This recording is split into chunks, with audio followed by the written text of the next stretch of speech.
eu teria a oportunidade de assistir depois a palestra sobre a fundamentação no quadro do processo do português, certamente será extremamente esclarecedora para mim. Para o quadro brasileiro, nós temos algumas coisas, algumas considerações que eu quero fazer aqui e que eu julgo que são importantes.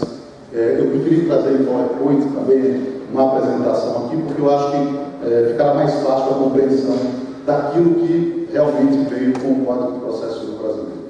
Bom, antes de mais nada, eu preciso dizer que a fundamentação das sentenças é um elemento essencial das sentenças. Então, no Brasil, toda sentença tem que ter relatório, fundamentação e dispositivo. São os seus 3 elementos essenciais. Isso chamávamos de requisitos das sentenças.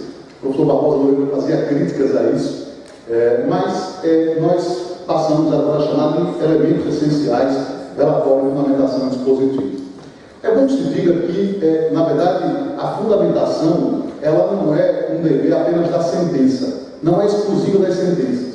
A Constituição Federal Brasileira exige que toda decisão judicial seja fundamentada. Então, há uma exigência específica do artigo 93, inciso 9 da Constituição, de que as decisões judiciais sejam fundamentadas, seja elas quais forem, decisões interlocutórias, sentenças, acordos, qualquer decisão judicial deve ser fundamentada, segundo o artigo 93 da Constituição Federal.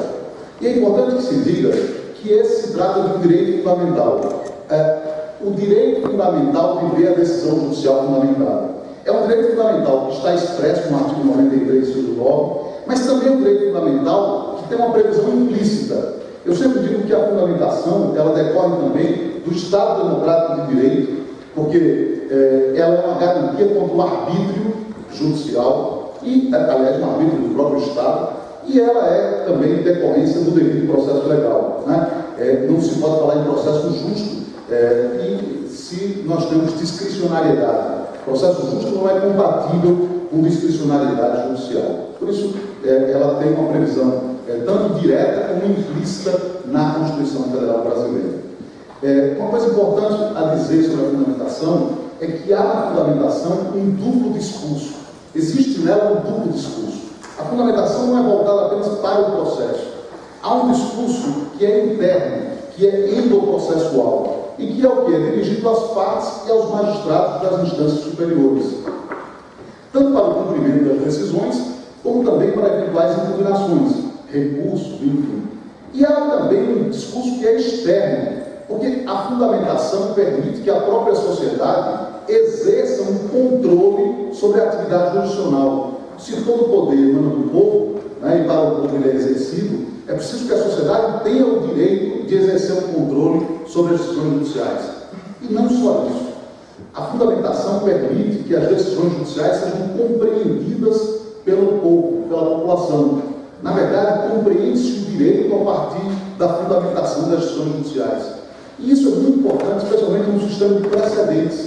Se o Código Brasileiro passou agora a ter um sistema de precedentes, para a compreensão desses precedentes, é muito importante que se tenha uma adequada fundamentação. E é bom que se diga que isso torna as condutas na ordem jurídica calculáveis, previsíveis. O ambiente jurídico se torna previsível e isso é muito importante e a fundamentação permite tudo isso. Muito bem. Mas a gente precisa lembrar de uma realidade brasileira. Há aqui uma realidade brasileira que não pode ser desconsiderada e que talvez ela possa explicar algumas coisas. No Brasil, nós temos aproximadamente 100 milhões de processos atualmente. Isso significa que para cada 2 habitantes brasileiros nós temos um processo.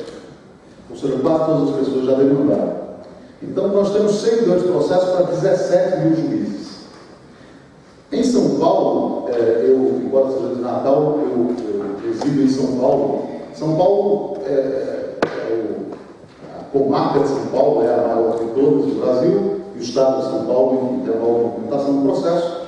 São Paulo temos 27 milhões de processos para 2.400 juízes, aproximadamente. Para que se tenha uma ideia do que significa isso, em São Paulo, uma apelação, recurso cabível contra sentenças, leva aproximadamente 5 anos para ser julgado. Então, são números realmente gigantescos. Há no Brasil, também um fato que é importante dizer, há uma explosão das demandas em massa. Essa explosão das câmaras de massa aconteceu de alguns anos para cá. Eu diria que a Constituição Federal de 1988 favoreceu, o Código de Defesa do Consumidor, que também veio depois, também favoreceu, enfim, mas nós tivemos uma explosão das câmaras de massa, e isso também se pode sentir no aumento do número de processos. Também é preciso dizer que no Brasil nós temos um sistema que favorece fortemente a demanda, ao litígio. Há um acesso muito amplo à justiça no Brasil, diferentemente de alguns outros países em que o acesso à justiça é mais restrito, né? Em alguns países é muito caro o processo, o custo é muito elevado no processo. Não é bem isso verdade no Brasil. O Brasil tem defensoria pública, existem formas de gratuidade da justiça, enfim, então é muito fácil, o processo é muito acessível. E isso levou a que o Supremo Tribunal Federal proferisse uma decisão em 2010, uma decisão extremamente importante. Em 2010, o Supremo proferiu uma decisão dizendo o seguinte, que a Constituição Federal exige que o acordo ou decisão sejam fundamentados, ainda que sucintamente, sem determinar, contudo, o exame pormenorizado de cada uma das alegações ou provas, nem que sejam corretos os fundamentos da decisão. Por outras palavras, o que o Supremo disse é que o juiz não está obrigado a analisar todas as argumentações, todos os argumentos da parte. E essa decisão do Supremo, que é de 2010, é uma decisão bastante lembrada por todos os julgadores. Aliás, é bom que se diga que em 2016 nós já tivemos publicações de acordos, tanto do Supremo Tribunal Federal como do Superior Tribunal de Justiça, no mesmo sentido, mantendo a mesma ideia, de que não há necessidade de apreciar todos os argumentos. Vejo esse julgado da segunda turma do Supremo Tribunal Federal, dizendo exatamente que não há necessidade de apreciar todos os argumentos. No mesmo sentido, a Corte Especial do Superior Tribunal de Justiça também decidiu, e foi publicado também em 2016, eu chamo a atenção porque essas decisões foram proferidas quando o novo Código de Processo Civil brasileiro já tinha sido sancionado. Ele ainda não estava em vigor, mas já tinha sido sancionado, e essas decisões foram proferidas na mesma linha da decisão do Supremo de 2010, que é a decisão tida como paradigma. Isso nos leva a um problema do ponto de vista do acesso democrático ao processo.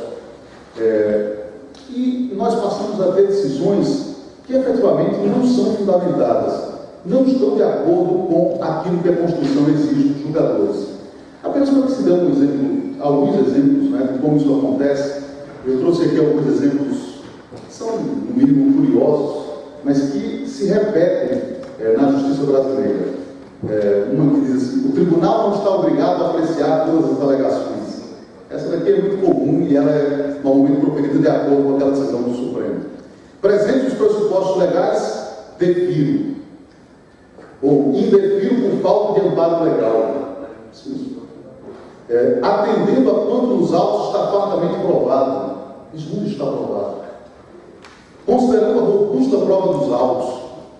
Ou súmula 7 do STJ, isso seria semelhante ao assento.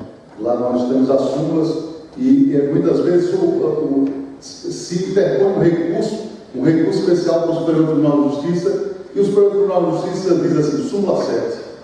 E aí você faz aquele recurso pensando que é o maior recurso da sua vida, mas em verdade ele morre na súmula 7 sem se explicar o porquê. A súmula 7, apenas para ter uma ideia, ela diz que não é possível ter reexame de prova em recurso especial, se examinar a matéria de fato em recurso especial. E aí, muitas vezes, não se explica por que naquele processo, naquele recurso especificamente, se está reexaminando a prova.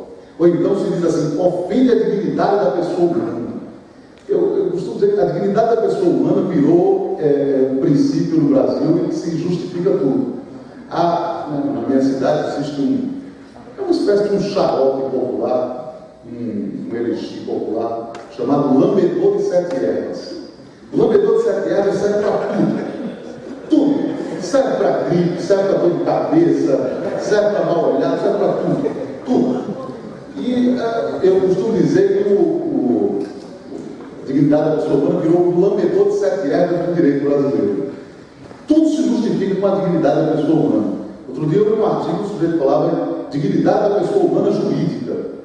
Eu queria entender como ela é humana e jurídica ao mesmo tempo, mas era um artigo que se dizia isso, para ter uma ideia de como se justifica tudo.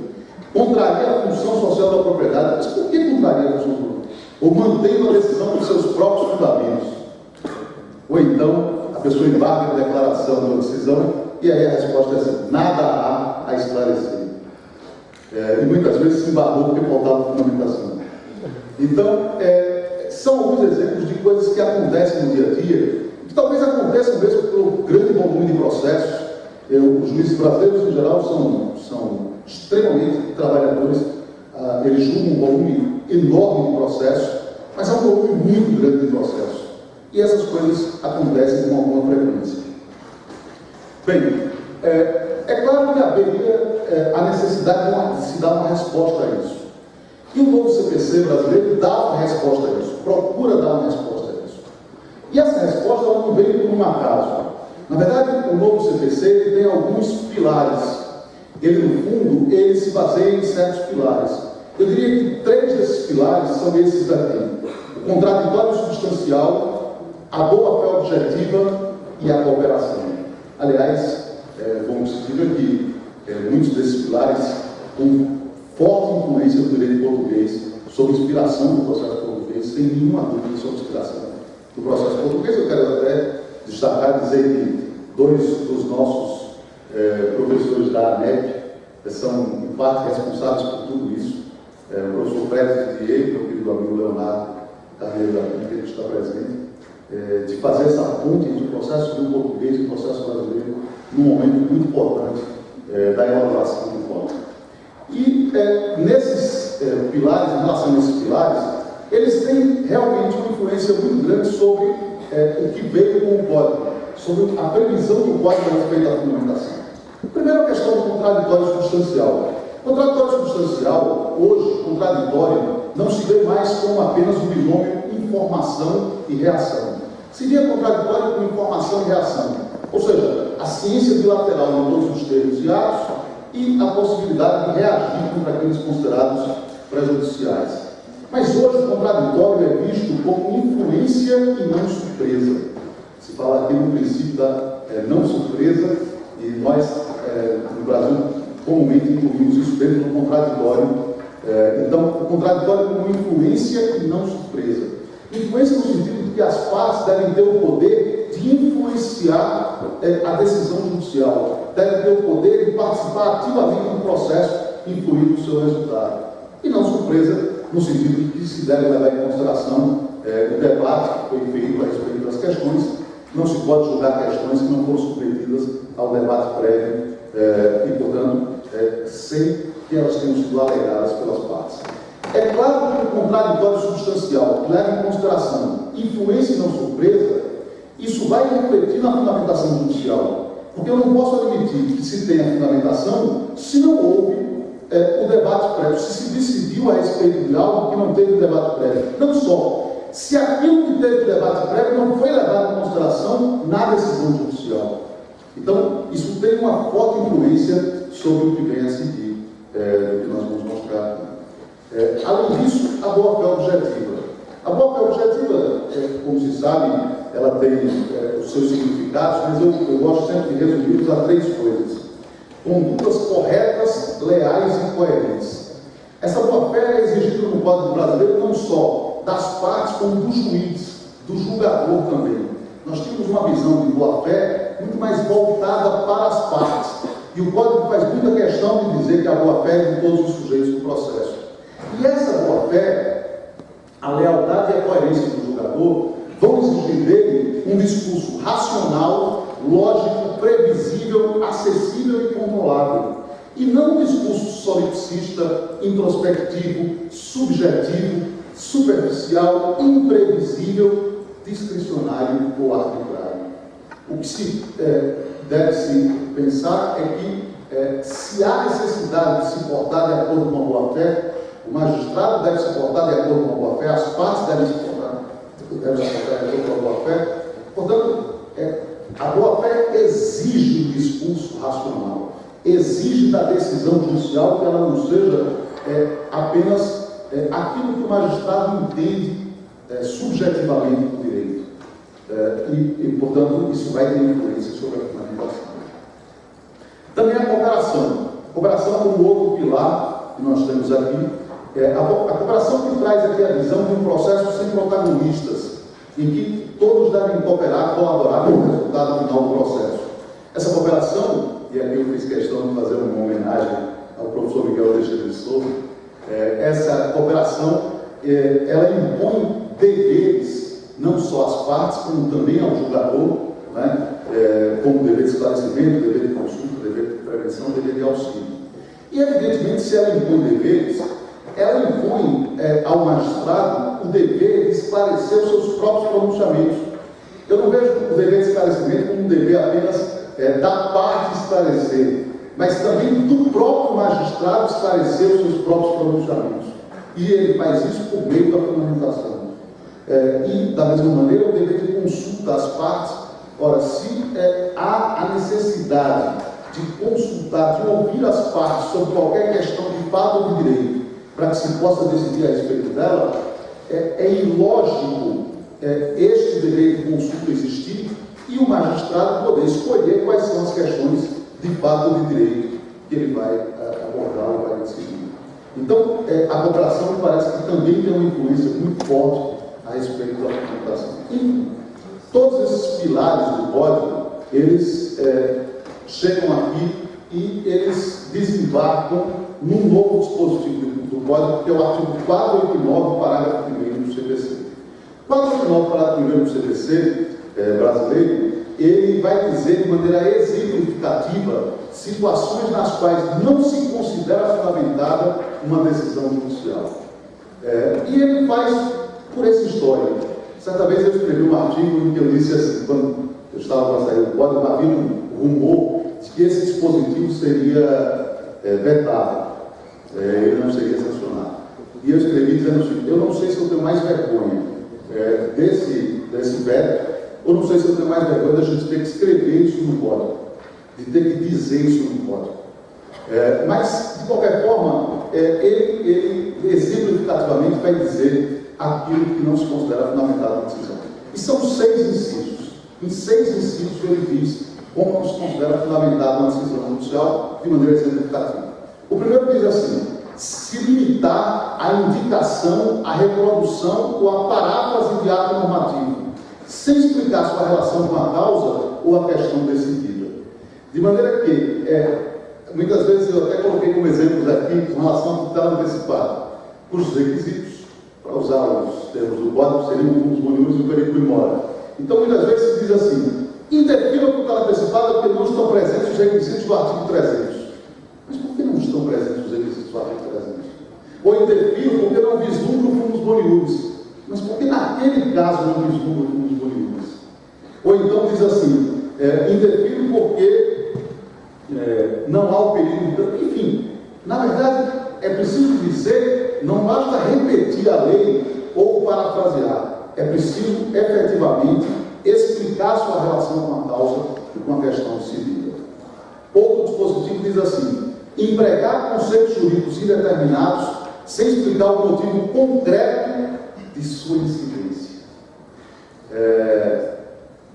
Esse dispositivo ele exige o quê? Ele vai exigir, primeiro, uma leitura racional do conceito jurídico indeterminado, com bases sólidas, não apenas o eu acho, e também a correlação desta leitura com o caso concreto, do porquê que se aplica ao caso concreto.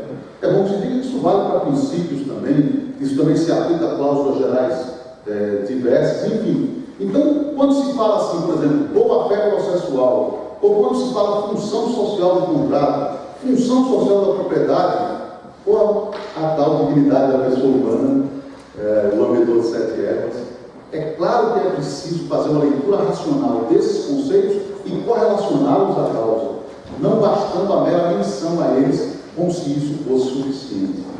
É bom que se diga uma coisa importante aqui no Brasil, a respeito do direito brasileiro. No direito brasileiro tem sido comum e frequente a utilização de conceitos jurídicos determinados para a não aplicação da lei. O que se tem feito muitas vezes pelo Supremo Tribunal Federal, e o Supremo Tribunal Federal é que é realmente o que faz isso com maior frequência, é o quê? A utilização de princípios jurídicos para driblar o ordenamento jurídico vigente. Tem sido comum e com muita frequência o Supremo, no vácuo do legislativo, na omissão legislativa, o Supremo legislar positivamente, assumir o papel do poder legislativo. E veja, às vezes até o faz em situações que nós poderíamos até aplaudir se o legislador tivesse feito isso. Mas não cabe ao Supremo fazer. Cito alguns exemplos. A Constituição diz homem e mulher. E o Supremo diz, mas não está escrito homem e mulher, pode ser homem, mulher. Ou então, em nenhum momento se fala de fidelidade partidária, mas em nenhum momento se falou que quem muda de partido político deve perder o mandato. Em nenhum momento. E o Supremo diz, então, quem muda de partido político perde o mandato. E essas coisas se repetem no Supremo Tribunal Federal. A cada dia você encontra uma... E o que tem acontecido com muita frequência é o seguinte: quando gostamos, dizemos o Supremo está certo, esse é o papel do Supremo. Quando não gostamos, dizemos assim, não, o Supremo está legislando, ele não tem esse poder. Aqui há uma espécie de supremocracia. Então, há uma hipertrofia do poder judiciário nesse ponto. E que me parece que o dispositivo procura evitar que isso aconteça, até para a vinculação da legalidade, ao princípio da legalidade, que está previsto no outro dispositivo.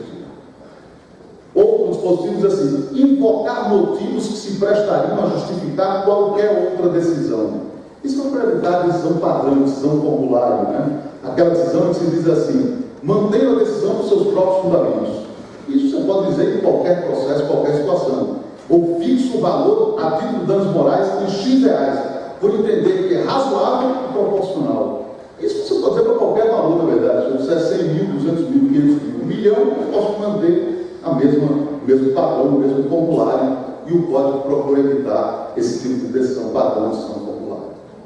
O inciso 4 diz assim: não enfrentar todos os argumentos deduzidos no processo capazes de, em tese, infirmar a conclusão adotada pelo julgador. E aqui entra um ponto que é fundamental. Talvez esse inciso seja o mais importante de todos eles, o inciso 4. Porque aqui o Código está dizendo o seguinte: o que ele está dizendo?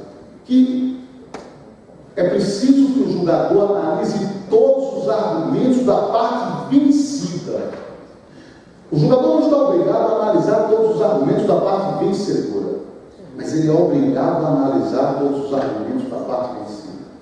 Se eu, como réu, alego prescrição e pagamento da dívida, e o juiz acolhe a prescrição, ele não precisa analisar o pagamento da dívida.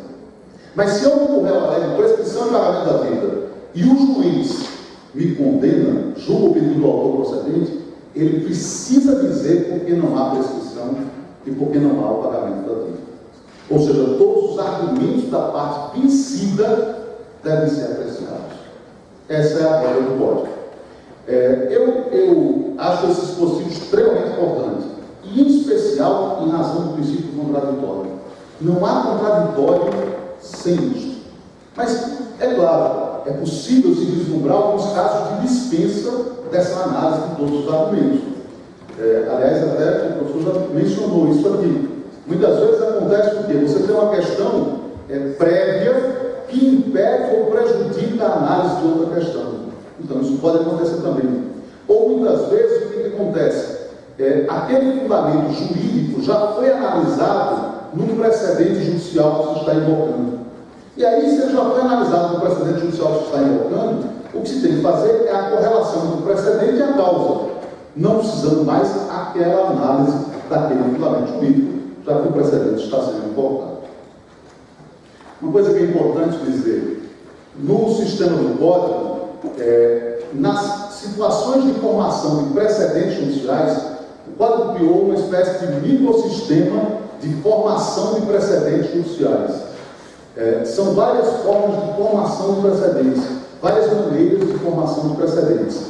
Por exemplo, o incidente de resolução de demandas repetitivas, os recursos repetitivos, incidente de assunção de competência e assim por diante. Quando se trata do microsistema de causas repetitivas, a exigência é de que se analise todos os argumentos da parte vencida e da parte vencedora. E por que isso? Para que se tenha a compreensão da ratio decidente, para que se saiba o que é de verdade aquele precedente, especialmente se ele é um precedente vinculante. Uma coisa curiosa é que, numa reforma recente do Código, o Código não entrou em vigor, mas nós já tivemos uma lei alterando o Código. E nessa lei recente que alterou o Código, nós tivemos uma pequena mudança em que os recursos especiais e extraordinários repetitivos, o Código não diz mais que é preciso analisar todos os argumentos da parte vencedora e da parte vencida. Eu, particularmente, acho que mesmo com a mudança, isso deve ser uma regra para todas as situações de informação de precedentes.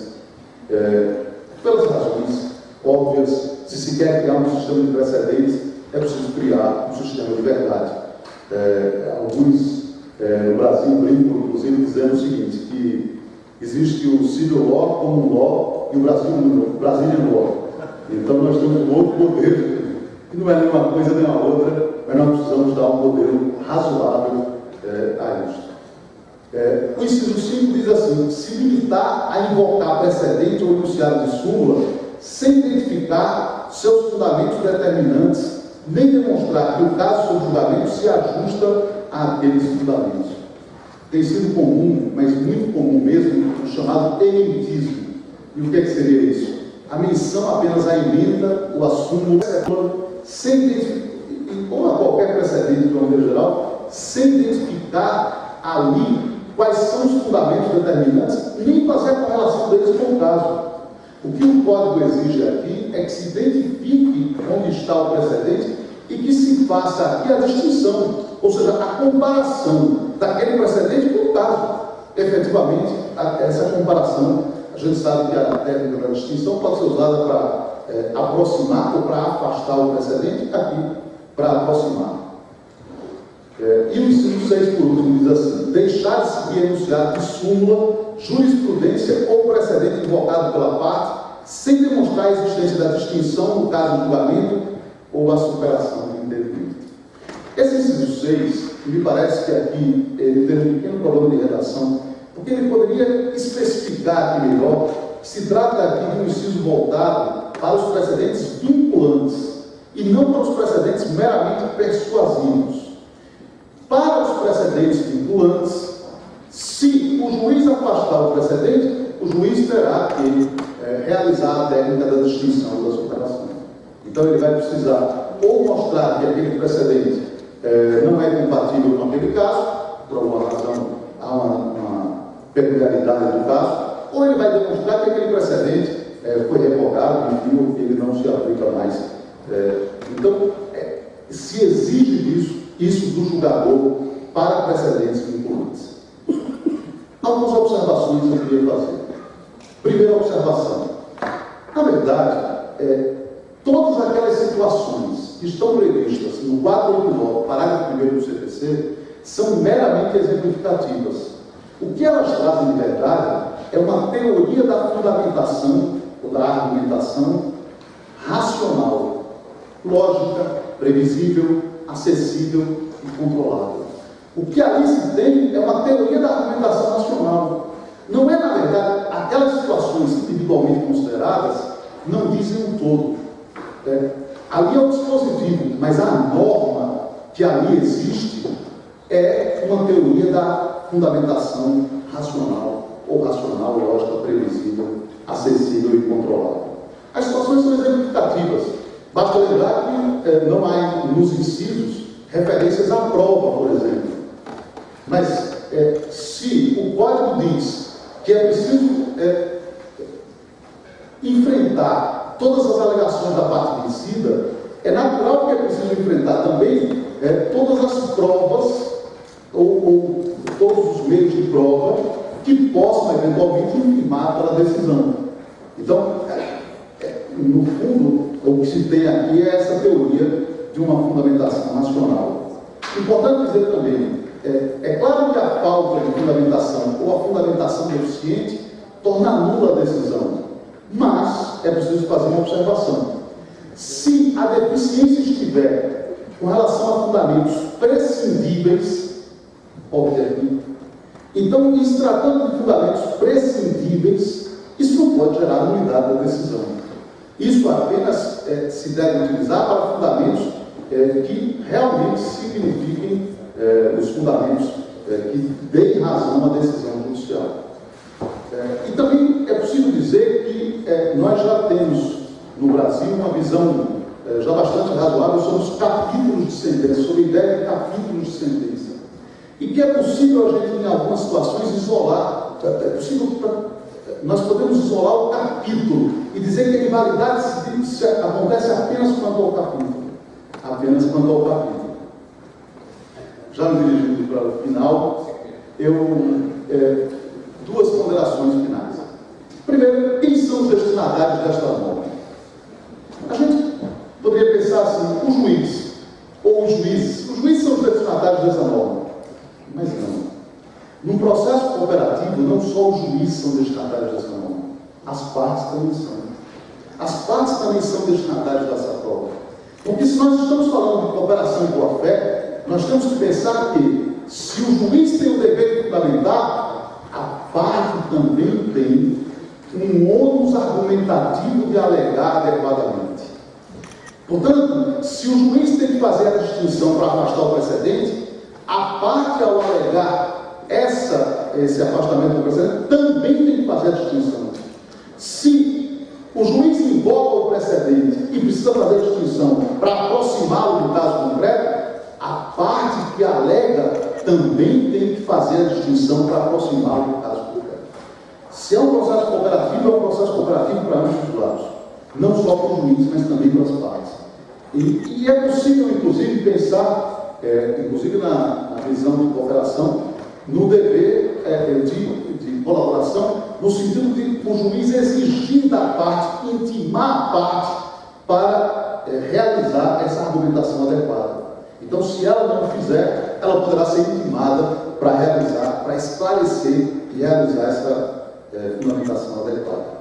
E, para finalizar, eu faço uma pergunta que é a seguinte: qual é o nosso grande desafio depois de tudo isso? Melhores ou mais decisões? É possível democratizar o processo e querer que ele seja rápido?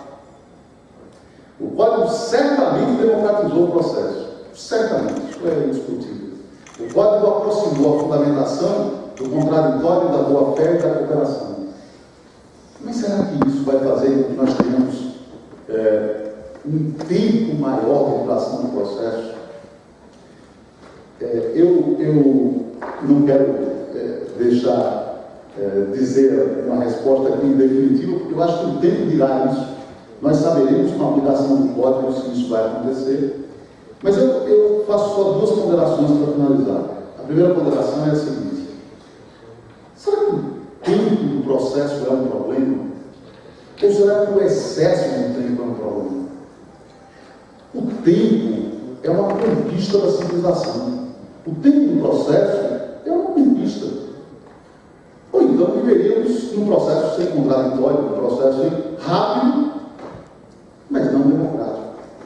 Então, na verdade, eu acho que precisamos pensar se realmente o tempo do processo é o problema, ou a duração fora do tempo razoável. E uma outra ponderação que eu faço é que as decisões podem ser objetivas e racionais. Não há nenhuma incompatibilidade entre a objetividade e a racionalidade. Há decisões longas que não dizem nada, e há decisões curtas que dizem tudo. É possível, portanto, compatibilizar as coisas. Mas, claro, dará um trabalho, é indiscutível que dará esse trabalho. E o tempo dirá se é possível democratizar o processo e querer que ele seja rápido. Eu quero encerrar apenas dizendo o seguinte: há um poeta, Manuel Bandeira, poeta nordestino, ele, aliás, do estado, muitos que estão aqui presentes, e com Manuel Bandeira eu quero terminar, porque eu moro em São Paulo e vou a Natal algumas vezes, mas sempre tenho Natal como a minha passada. E aqui em Portugal, quero fazer essa homenagem à minha cidade. Ele termina dizendo assim, vou-me embora para passar. E ele diz assim, e quando estiver mais triste que não der jeito, quando a noite me der vontade de me matar, aqui sou amigo do rei. Vou dizer aqui, fazendo uma adaptação. Terei a mulher que quero na cama de escolher. Muito obrigado.